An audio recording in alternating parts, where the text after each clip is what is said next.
basic shoulder pass number 1 was over shoulder, over shoulder. Instead of just continuing this motion, every time that we slice up, we're going to throw in a front to back wrist roll.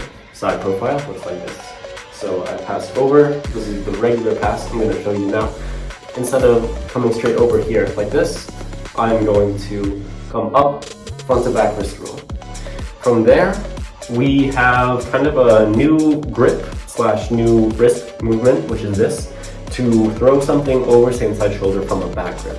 Because it's really hard from a back grip to like get this negative chuck to point straight up and down, while this positive chuck is straight up and down without having this be super awkward on your wrist like this here.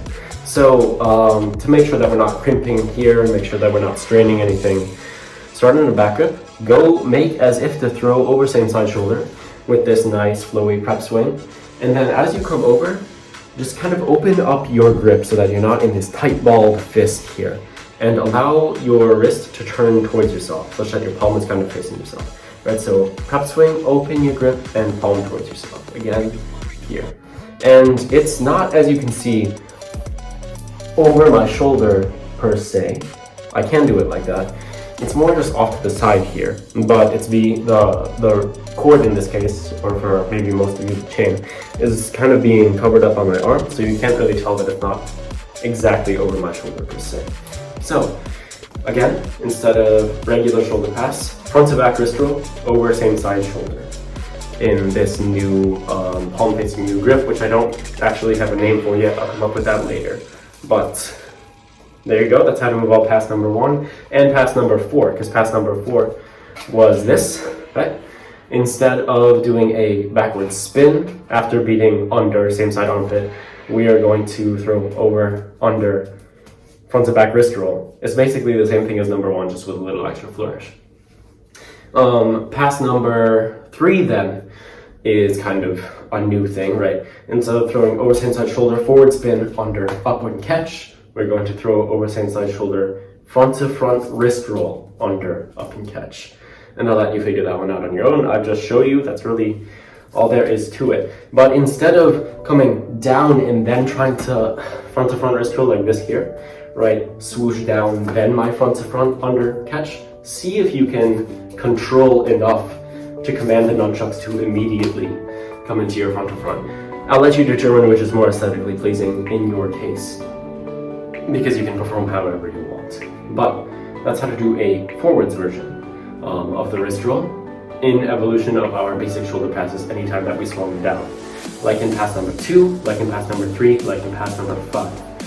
So now if we put together the forwards wrist rolls every time we swing down or forward, and the backwards wrist rolls every time we swung up, like in number 2 or 5, how we came over, under, over, and like in number 5, how we came over, forwards, under, backwards, over, we now just throw in wrist rolls in either case. So over, front to front, under, front to back, over.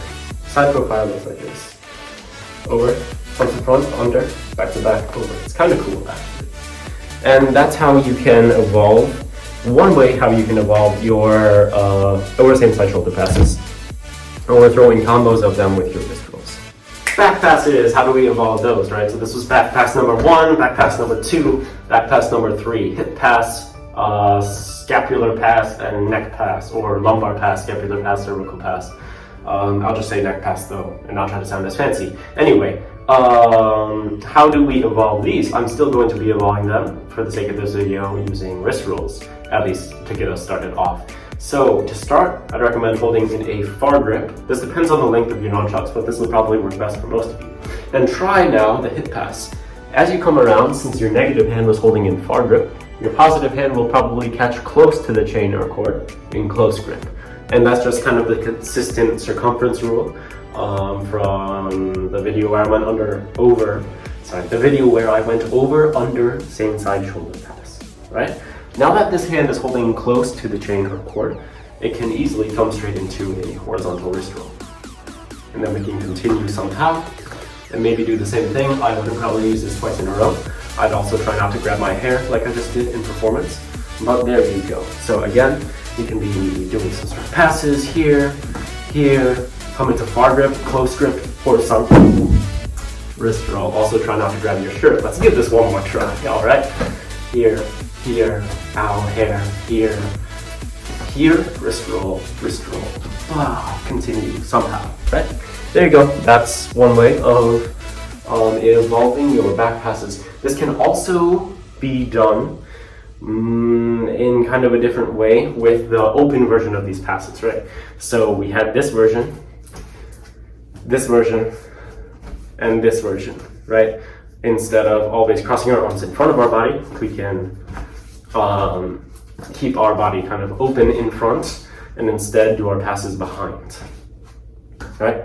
So with those, to do the horizontal wrist roll, we are now catching in a grip that when we continue this swing, when we continue this momentum right now coming this way, it's hard to horizontal wrist roll by starting with a front to front on the lower half of the wrist roll instead of the upper half, right? So instead, an easier way to do this, if I catch in close grip, is to continue the swing beat opposite hip, and now I can come back into the favored direction instead of trying to come here and immediately, yeah, that's difficult, okay? And there you go, that's how to evolve your back passes by throwing in horizontal wrist rolls. How about under same side shoulder pass? You remember that before, this move was also done on the sagittal plane, like so, out of a slash usually, and then coming under same side armpit, catching over the top of the opposite plane. To evolve this one, we are going to first change the plane that we're doing this on. So how do you change the plane of a shoulder pass without just turning your entire body so that everything is still in the same orientation except the viewpoint where you're being viewed from? You can do that by just turning your shoulder and twisting it inwards. So, right, can hit my fan. Right, we can make a sagittal over-under beat while still keeping our chest relatively forward. We can do a frontal plane over-under beat while still keeping our body position facing forward directly towards an audience. To make this work for the under same side shoulder pass, we're just going to reach over the top sideways like this here with our opposite hand.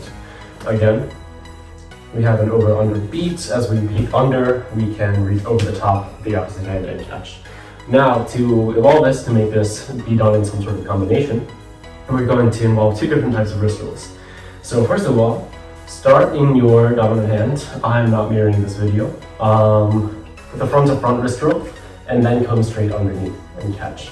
So maybe you have to back it up a step, front to front and beat first, then front to front and catch. And now you've done your pass already. As you come over the top this way, back over with the other hand, you're going to continue that momentum into a front to back wrist roll and throw over the new shoulder. Again, with this same palm facing you grip that we used in our evolution of shoulder pass number 1, and basically all the shoulder passes, right? So front to front wrist roll, underneath and catch, back front to back wrist roll, over the shoulder and catch. Now we've caught in our initial hand. We continue swinging under, front to front, catch, over, front to back, catch, under, and you'll notice that as I finish this catch, right, the front to back catch, I'm not just coming straight into the front to front, that's a little bit difficult. So we're front to back catch over the secondary shoulder, and I let the nunchucks flop once, flop around, then front to front, right? They make a full, basically or is that one maybe? No, it's about 360, really about 370 degree rotation before I begin my little jerk into my front to front, right? So, front to front wrist roll, underneath and catch, front to back, over and catch, 270 degree, then front to front catch. And it ends up looking kind of nice, I think. If I don't mess it up like that. Let's start over. There, there, there, there, there, there, there, okay? I think you get the idea. And that is one potential way of evolving the under same side shoulder pass and putting it in combination with other things.